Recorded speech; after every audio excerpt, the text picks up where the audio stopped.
Just a suggestion. From how I see it, this entire country needs to be fenced off because it's one big ginormous crime scene. Just have a look at the latest scandal to hit the block, and I quote. This is from Cyprian Nyakundi, and it reads, Petroleum PS Mohammed Liban, EPRA boss Daniel Kiptoo, KPC MD Joe Sang, and official Simon Wafula were Thursday night reportedly arrested for grilling by DCI detectives of an alleged dirty fuel importation scandal as concerns grow over fuel supply and prices amid the Iran conflict. And he went on to attach these two images.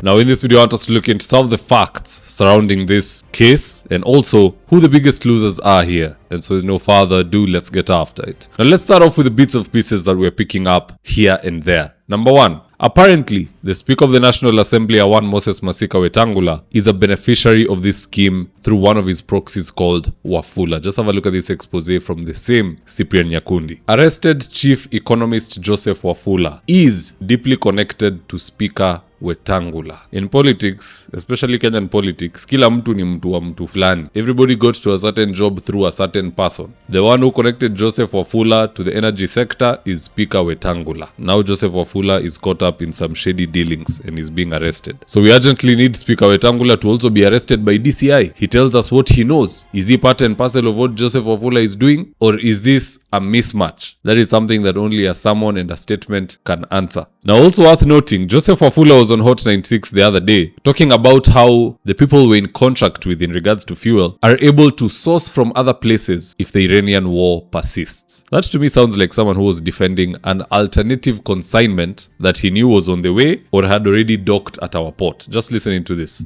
My name is Joseph Wafula. Yes. Like you said, I'm the Director for Petroleum in the State Department for Petroleum.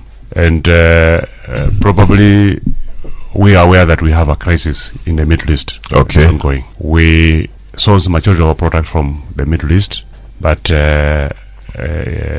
usually what happens is that the people we have entered into contract with can source elsewhere, not necessarily from that region. So for us, where we sit and looking at the stocks we have, we have adequate stocks to cover the country, and we continue to plan on that from time to time. Scheduled cargoes that will come to fit into the caps that have been filled as a result of evacuation. So as of now, we don't have a crisis in Kenya. So let Wafula tell the DCI what he knows. After all, sisi hatukuwa na wao wakipanga hii kitu. Number 2, Daniel Kiptoo is the current EPRA boss, and he is a very good friend and close ally of President Ruto. As you can see here, the fellow is eating with a very big spoon. The mashavus say it all.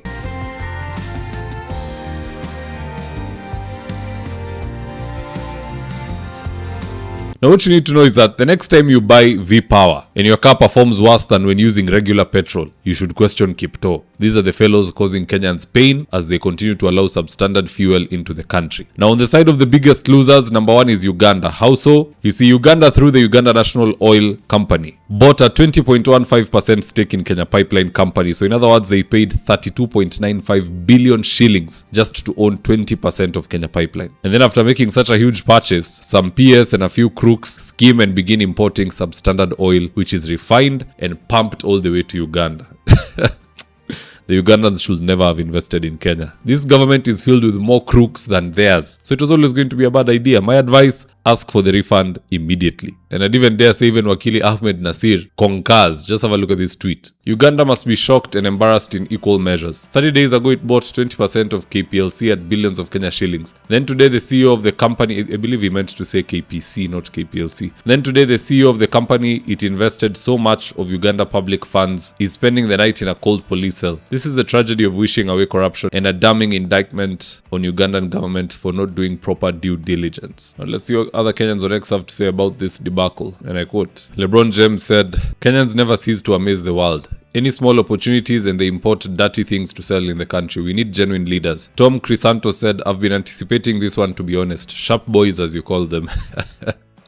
Wild Core said, this isn't cleaning house. It's one cartel kicking out the other so that they can loot the fuel shortage caused by the Iranian mess. Kenyans will still pay more at the pump. Engineer Raphael Kibet Korir said, they will be released without any charges. The chief corrupt man at the house in the hill must have known this deal. Nothing happens in government as an accident. All is planned. The cartels want to take advantage of the situation to make money for campaigns next year. And finally, Ubuntu Bantu said, in the multi-billion shilling fuel industry, the police do not arrest top officials to protect ordinary citizens from dirty fuel. They arrest them when a rival cartel wants to forcefully take over the supply chain. The dirty fuel scandal is just a convenient legal excuse to remove the current gatekeepers at EPRA and KPC. Once these men are removed, a new group of middlemen will control the import tenders. The pump prices will not drop, only the bank accounts receiving the money will change. In other words, no matter which way we look, we are cooked. But 2027 Simbali, we can rectify this anomaly in due time. Now, having said that, guys, that's just my opinion. Do drop me your comments in the comment section below and I'll do my best to read them and to give you a response. So with that, here today's Ads the Day. Right now, I'm with my team headed to a client's house in Ruto for consultation. That is to take measurements of the windows, go through our catalog with the client,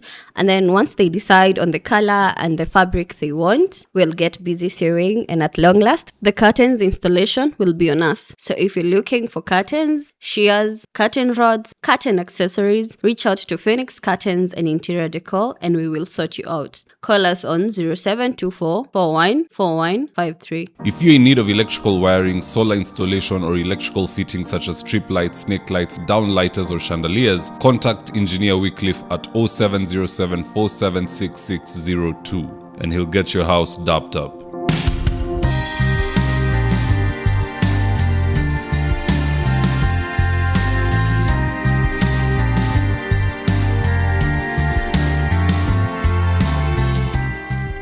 If you're here for the first time, please go on and hit the subscribe button. And if you're watching for a different platform, just head on over to YouTube, search for David Wafula. Hit the subscribe button, you're going to be getting a ton of content of this nature. If politics is something you're passionate about, this is definitely the one channel that you really need to subscribe to.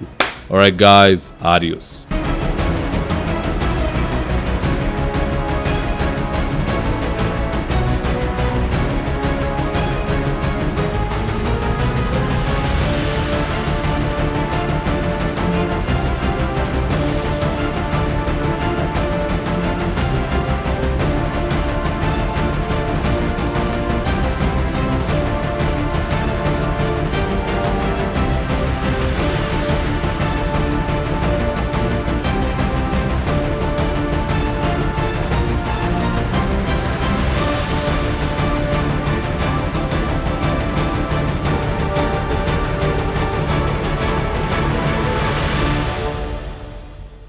Thank you for choosing David Wafula as your primary news platform.